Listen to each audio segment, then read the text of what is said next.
बिस्मिल्लाहिर्रहमानिर्रहीम। आप लोगों को बताता चलूँ कि इमरान खान को आज इस्लामाबाद हाई कोर्ट से एक तारीख़ी फ़तह हासिल हुई है और एक बड़ी कामयाबी हासिल हुई है। इस बड़ी कामयाबी को देखते हुए नवाज़ शरीफ, शहबाज शरीफ और राना सनाउल्लाह की चीखें निकल रही हैं।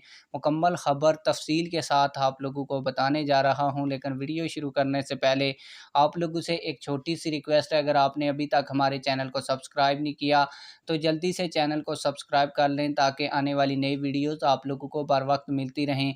आप लोगों को बताता चलूँ कि जो तौहीन अदालत की पिछली हेयरिंग थी, उसके ऊपर जजेस ने ये कहा था कि 22 सितंबर को इमरान खान साहब के ऊपर फ़र्द जुर्म आयद कर दी जाएगी, जिस पर राना सनाउल्लाह, शहबाज शरीफ और नवाज़ शरीफ उस वक्त बड़े खुश हुए थे।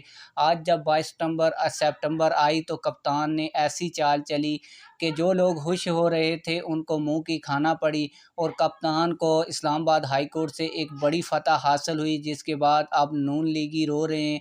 और कोई कह रहा है कि हमारे जब लोगों ने तौहीन अदालत की थी तो उन्होंने माफ़ियाँ भी मांगी, तो तब भी उनको माफ़ी ना मिली और उनको नायल किया गया। अब जबकि इमरान खान साहब इनके लाडले हैं, इन्होंने जैसे ही माफ़ी मांगी तो इनके ऊपर फ़र्द जुर्म आयद नहीं किया गया। आप लोगों की इस हवाले से क्या राय है? कमेंट सेक्शन में अपनी राय का ज़रूर इजहार करें। मिलते हैं किसी और वीडियो में। अल्लाह हाफिज़।